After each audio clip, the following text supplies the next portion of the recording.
हो जाते हैं। उसने याचित्वा चतुरो मुष्ठीन विप्रान पृथक तंदुला, तंदुल के 4 मुट्ठी बांध करके और एक पोटली में उसको दे दिए। पोटली में दे दिए, घर लाई, उनको पोटली दी और अब बोली कि मुझे अब तक तो पता नहीं था, यह एक मैसेज है आपके लिए, मुझे अब तक तो पता नहीं था, लेकिन अब पता पड़ गया है कि वो आपके मित्र हैं, वो भगवान हैं, तो उनसे मैं भी अपना संबंध कोई जोड़ लूं।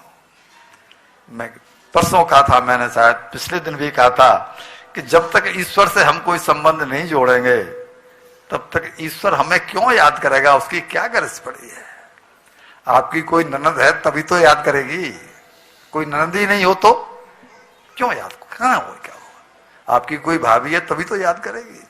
तो वो ईश्वर की मालूम पड़ गई कि वो ईश्वर है, आपके मित्र हैं, तो मेरा भी फर्ज बनता है कि मैं उनसे कोई संबंध जोड़ लूं।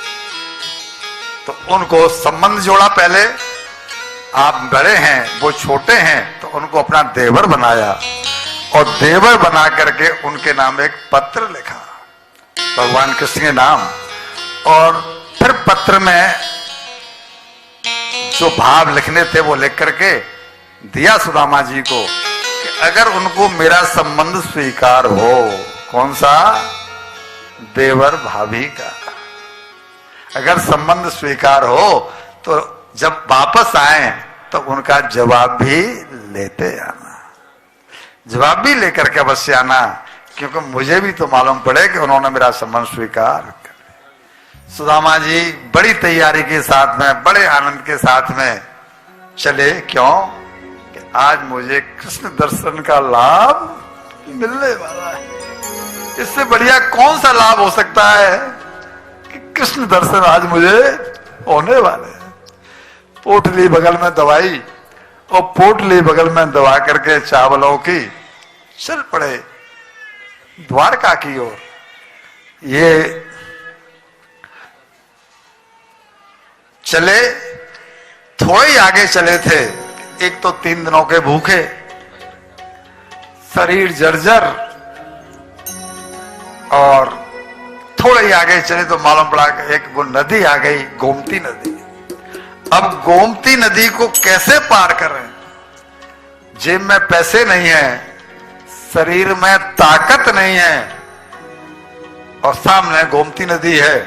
मन में उल्लास है कि आज मुझे द्वारकाधीश के दर्शन होने हैं, तो क्या करें। उसी के लिए मैंने सुनाया था कि तुझसे नहीं सुलझे जो तेरे उलझे हुए धंधे, तो भगवान के इंसाफ पर तू छोड़ दे बंदे, वो खुद ही तेरी मुश्किलें आसान करेगा। जो तू नहीं कर पाया वो भगवान करेगा। इन्होंने भी यही कहा, बना के पालथी किनारे पर ही बैठ गए। हे कृष्ण, मैंने तो छोड़ दिया है खुद को तेरी भक्ति के समंदर में। हे कन्हैया, मैंने तो छोड़ दिया है खुद को तेरी भक्ति के समंदर में। अब मर्जी तेरी है प्यारे, मैं तो आऊंगा ही आऊंगा, मैं तेरे पास आऊंगा ही आऊंगा, इस नदी में उतरूंगा। अब मर्जी तेरी है प्यारे, डूब जाने दे आकर के हाथ थाम।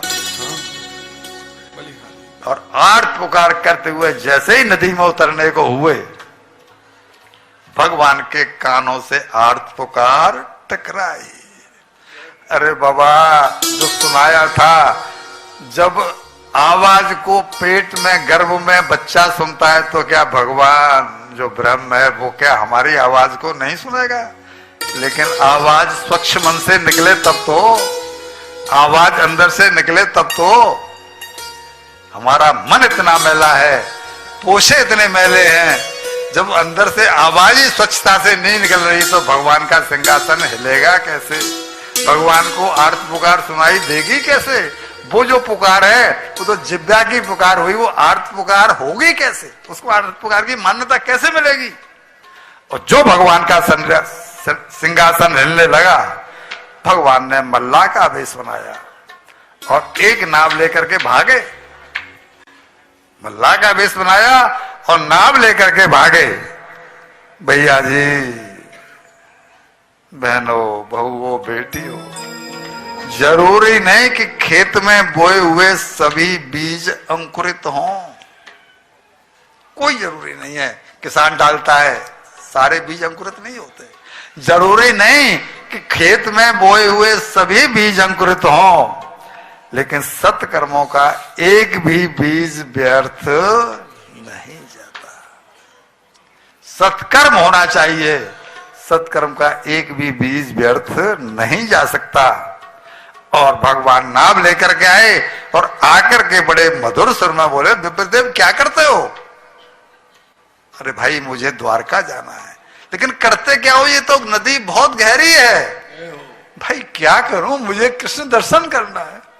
अरे विप्रदेव, इस नाव में बैठ जाओ ना मेरी, मैं नाव लेके आया हूं। कहां जाना है विप्रदेव? बोला, देखो भैया, मैं कृष्ण के दर्शन करने द्वारका जा रहा हूं और तुम्हारी नाव में इसलिए नहीं बैठ सकता कि मेरे पास देने को पैसा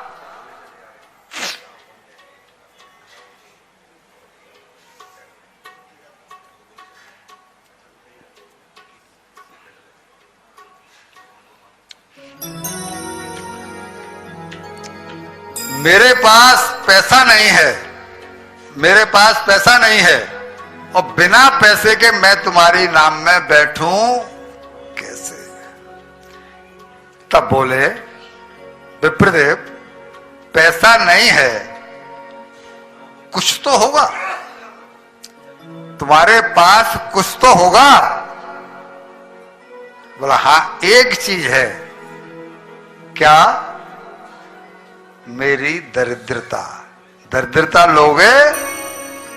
भगवान कहते हैं कि दरिद्रता तो सबसे पहले चलेगी, दरिद्रता तो सबसे पहले चलेगी। इसके पीछे भाव क्या? धनी आदमी जब भक्ति करता है तो धन के गुमान में रहता है, और दरिद्र आदमी भक्ति करने निकल नहीं पाता, उसे रोटी पानी की चिंता। भगवान कहता है कि भाई, दरिद्रता तो सबसे पहले चले, लेकिन दरिद्र मेरी तरफ आ नहीं पाता, वो बेचारा रोटी पानी में लगा रहता है। अगर तुम्हारे पास दरिद्रता है तो वो तो सबसे पहले चलेगी, और भगवान को तो निहाल करना ही था। तुम मुझे अपनी दरिद्रता दे दो। लेकिन ब्राह्मण हो, तुम्हारा तेज बता रहा है कि तुम सत्कर्मी ब्राह्मण हो, तो तुम्हारे पास आशीर्वाद रूपी पूंजी भी तो होगी ना? हाँ है, मैं तुम्हें आशीर्वाद दूंगा, मैं तुम्हें आशीर्वाद तो दे सकता हूं। तो आप बेटा, आप विप्रदेव आशीर्वाद दे देना, पैसा तो मैं सारे दिन कमाता ही हूं, एक दिन एक ग्राहक से पैसा नहीं कमाऊंगा तो क्या फर्क पड़ता है।